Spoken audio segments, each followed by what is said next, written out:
Welcome to episode 19 of the MINDFUCKERY podcast. In this one, I want to talk about the power of words and how they can be used to injure you.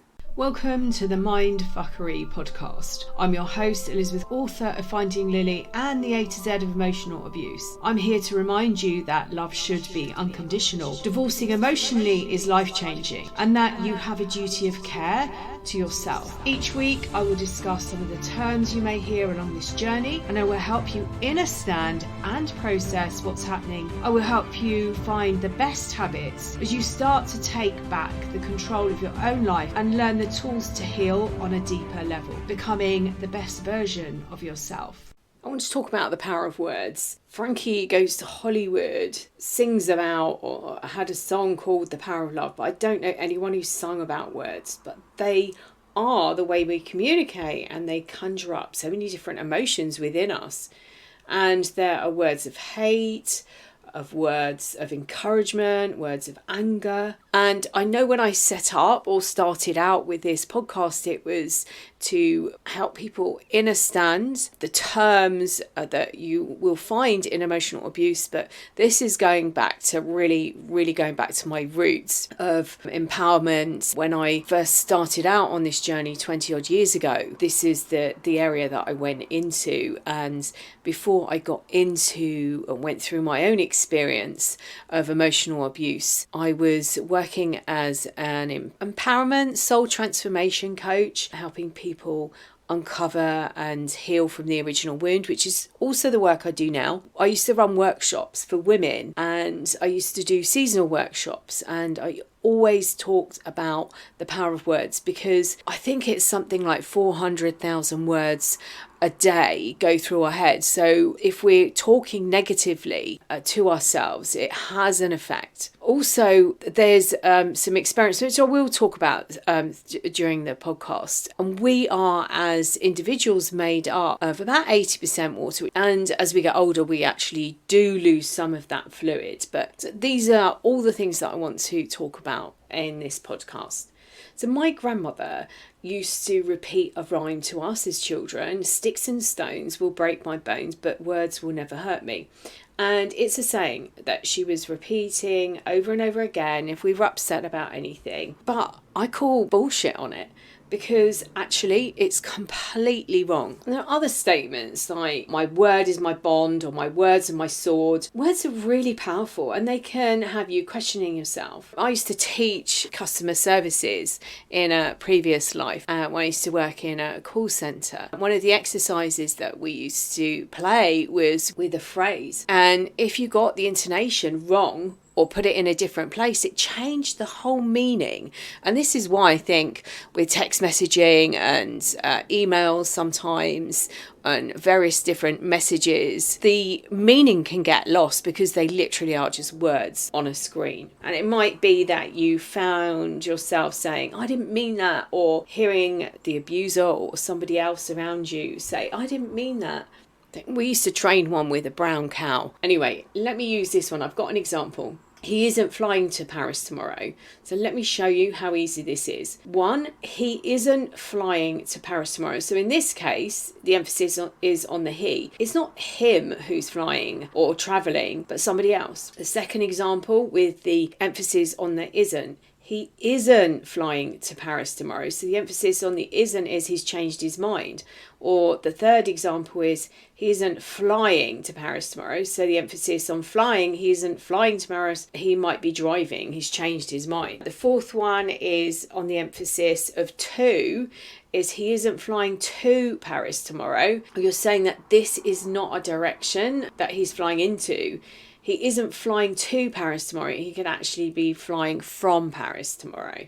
So you can see by changing the emphasis, it actually changes the meaning. You might, if you've come out of this emotionally abusive relationship, you might have heard things like, I didn't say that, I said. You might remember hearing words and thinking, you didn't say that, though you said. You might remember recoiling at the language that you heard directed at you. It might be that you remember the words and feeling like it was a personal attack on you. I've felt that myself. Like, literally, somebody said something to me and I felt like I've been stabbed in the heart. They tell you, everyone thinks that you're mad or you're bipolar or insecure, you have low self-esteem, they wonder why you're still together. And you might have other terms that you've heard. And they might suggest that other family members have raised concerns about the way you behave. The abuser uses words to devalue you, and they use words to coerce you. They might tell you that you're crazy or paranoid when you start to question things. They might have used words to belittle you, shame you, guilt you. Words are used as weapons, and by not using words, that can be taken that you don't object. During the divorce, emotionally or physically, you need to be very careful. You don't overlook something because you get caught up in the games that they play. On YouTube, I've got a video called Respond, Don't React. And in that, I explain how and why they load the words in the way that they do and how important. In fact, a lot of my videos touch on the importance of not reacting. Think of them as some crazy science professor who is playing around with you and your emotions. So they are trying to create an amazing reaction. They're changing the chemicals within you, and you literally could be playing into their hands. Your self-esteem was stripped away with words, and it's now non-existent.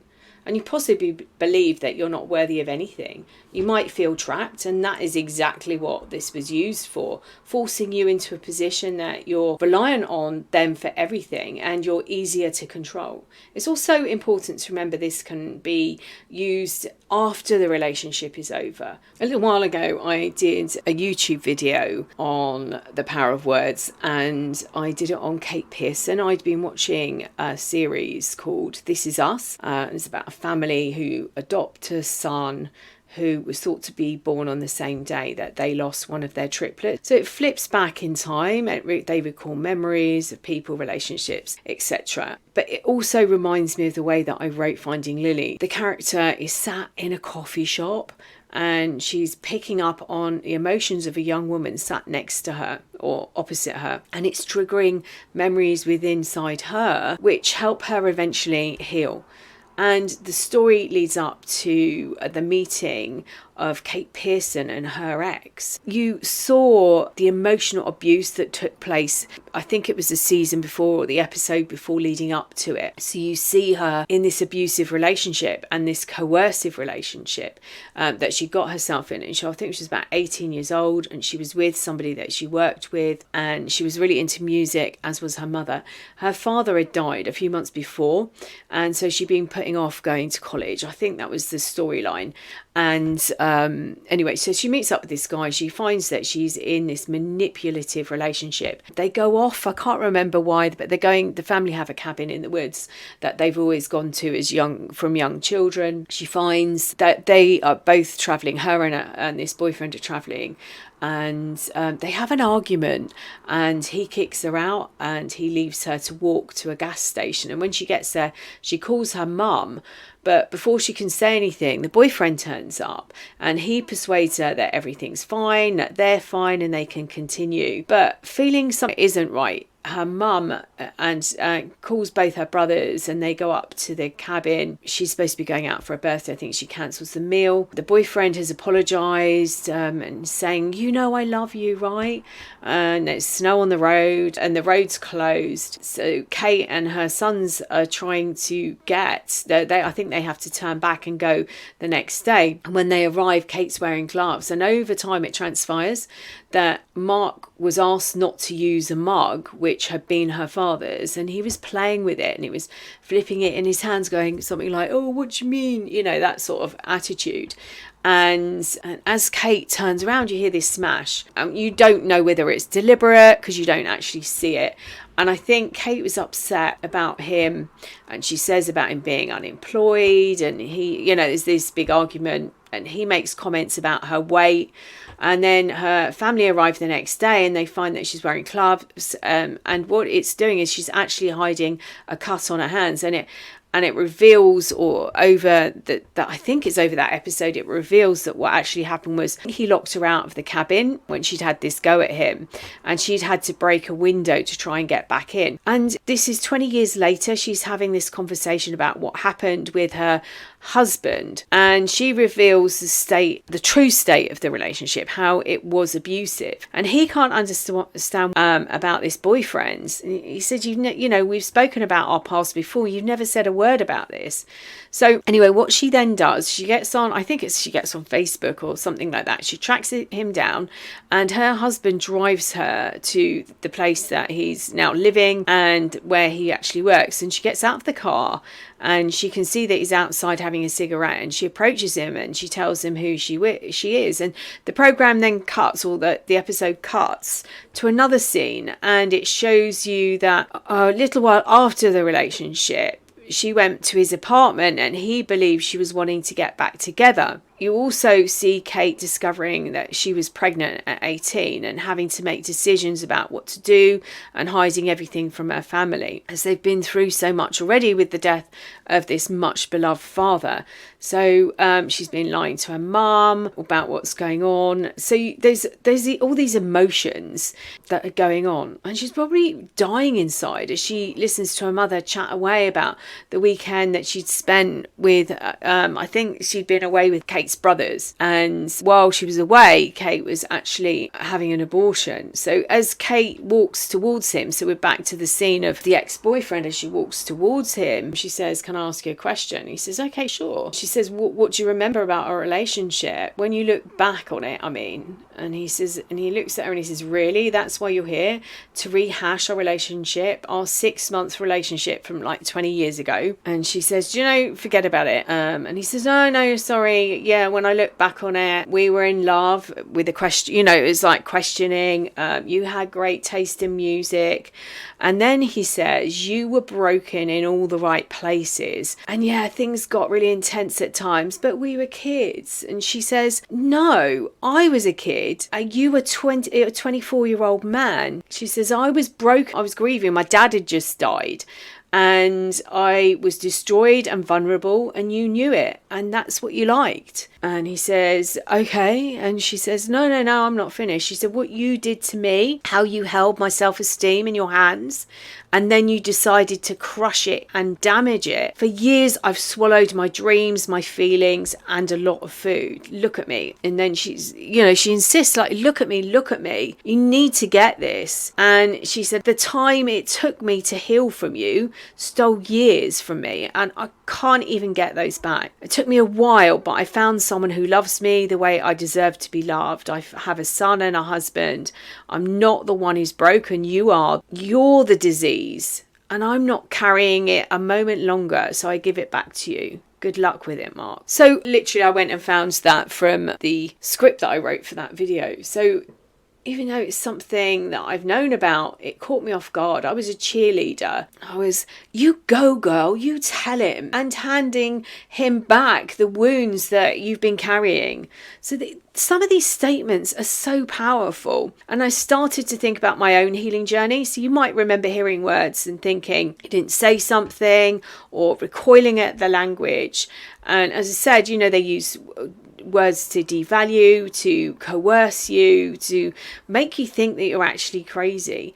And this does come, it links in, I think I have done a podcast and I've done videos, and it's in my book, The A to Z of Emotional Abuse. Children are sponges from the ages of birth to the ages of 7 or 8 years old. We are sponges. Everything we hear and we see, we take on as the truth. We are not in a position to say that isn't right, or that shouldn't be, or that person shouldn't be behaving in that way. We can't do that because of the way and the structure. We live in this theta state, which is a hypnotic state, and this is where all the programming happens. And that is great if the programming comes from healthy people, but not so wonderful if it doesn't. So you can usually scrape by if you've had good enough parents. If the emotional abuse that you've experienced in childhood says it's okay to be treated this way, your self-esteem was stripped away with words, not fists. So to now be non-existent and possibly believe you're not worthy. The time it took me to heal from you, stole years from me, and I can't get them back. So that was such an amazing statement, and it really resonated with me. The healing is crucial. It doesn't matter if you're going to see this person or not. They steal so much. They steal so much of your time, your friendships, your money. They steal everything. And then afterwards, they walk away looking like they're living the most amazing life, and you're caught, trapped. So one of the hardest parts of dealing with this type of relationship is trying to heal and living with the fear of how you're going to survive without them. And then you watch them living their life without, it appears, any worries. And then you can lose even more years of your life waiting for them to come back, particularly if they've been hoovering you and saying, like, we're still meant to be together, I don't want you to go through this alone, and all of those things. So not healing your wounds and living your life is being trapped. And in fact, that, you know, a lot of people, if you're caught in this loop at the moment of watching different videos, you will see people say the best revenge is to go and heal and live your best life. If it helps you, write out your story, look for the patterns and heal those wounds. I just want to touch on Dr. Emoto. He's Japanese. I will put a link in the description box because he did some really, really amazing and important work with water crystals, and he learned a technique of freezing crystals in a very particular way. And what he was doing, it was proving the energy behind words. So he'd get a glass of water. He also healed various different places where the water had been contaminated as well. It's really important stuff that he did. And it's so important because, as I said at the beginning, we're made up of about 80% water. As we get older, it does reduce, but 80% of us is water. We need the water flowing through us so our cells move around and they're able to cleanse and clean out. So it is really vitally important. So what he did was he would get a glass of water and then he'd write a word on a piece of paper, and that energy then was taken into the water, and then he'd freeze the water into water crystals. So it's done in a very specific way, but he took things like love and hate, and he took names of people, and he took songs, and they're just so beautiful. The ones like the love and spirituality, and some of the songs, I think there was a John Lennon song, and the water crystals are very individual, like snowflakes. They're very, very individual. They're like a thumbprint. They've got their own tune, their own vibe, their own makeup. And then he compared them to things like hate and nasty words. I can't actually think of any at the moment. But I think it's really important to understand that the words that we heal really do affect us on a cellular level. So think about that. Think about what you can do and the words that you hear. Particularly when you first come out of the relationship, it's really, really hard. You repeat back, you're questioning, you have more questions than you have answers. You've had no closure. That is purposeful. And you will maybe repeat the words, or you'll find that you're repeating things or berating yourself, belittling yourself, shaming yourself. And I want you to stop for a moment and to tune in. I haven't spoken about this for a while, actually, but actually tune in and listen to the voice that's talking. And if it isn't your voice, it is coming for it. It's more than likely going to come from someone else anyway. So they've told you this statement. They've made these things up. And this is purposeful, to take away your power, to take away the control you have over your life. For me, healing from these relationships is about sovereignty. It's about claiming back your power, stepping into your power. And it's more importantly about healing the original wounds. So you heal the wounds from the relationship, and then you go further and heal the wounds. So you're in a position that you never experience this again. If somebody starts talking to you in that way, you start to build the muscles. It isn't something that happens overnight. It's something that you start to build those muscles and say, no, I'm not listening to that. No, you're not speaking to me like that. It's like armoring up for battle. You're fighting for your freedom, sanity, your sovereignty, and you're fighting for your future. So if it helps, write out your story, but please do it when you're grounded. And then I think I've said this in a few podcasts. Look for the patterns. So I love looking for patterns. It's just something I do. I see them everywhere. I look and see, look, at this point this happens. So look for the patterns. It might be patterns in all relationships. It might be patterns just with men or just with women. It might be just with people of authority. Just look for those patterns. I know through my own healing journey the damage emotional abuse leaves on your life. It's physical, it's mental, it's emotional, it's on your spirituality, and it also affects you financially as well. You know, they manipulate you. Then they use the emotional abuse for fear, humiliation, guilt. They use manipulation tactics, and this is all about power. This is why it's so important to step back into your power, claim back your sovereignty, heal those wounds. It's so vitally important. I felt like Kate, I'd had years stolen from me, and I can't get those back. However, okay, what I can do is forgive myself for the mistakes that I made, and I've healed wounds. Every so often, some pop up, memories pop up, and to me now they're a gift, and they show me where I need healing, where the next bit of my healing journey starts, and what I now need to do. Don't put a time limit on this, but also don't listen to people that say, oh, you should really be over this by now. Start limiting the stuff that you're doing with regards to, if you're constantly, because I did lose a lot of time watching videos, although it has helped me and what I do now, but start putting time limits on, okay, I'm going to watch one video, you know, whatever, a day, a week, whatever your time restrictions are. Make sure you're grounded and make sure that you're breathing and in your body, because as soon as you start ruminating, you'll flip into your head and you'll believe this is all your fault. Remember, those words are changing the chemistry reaction within you. It's so vitally important to keep that as a really high. And purely, if you go and watch the Dr. Emoto videos, I will, as said, I'll put a link in the description box, and just see the difference between the negative words and the positive words. We need to be really building ourselves up and changing that chemistry, grounding and breathing, but ultimately healing the original wound, because when you heal those wounds, you start to remove those words, those statements, and those beliefs about yourself. I hope you found this useful. I'm sending you loads and loads of love. Until next time.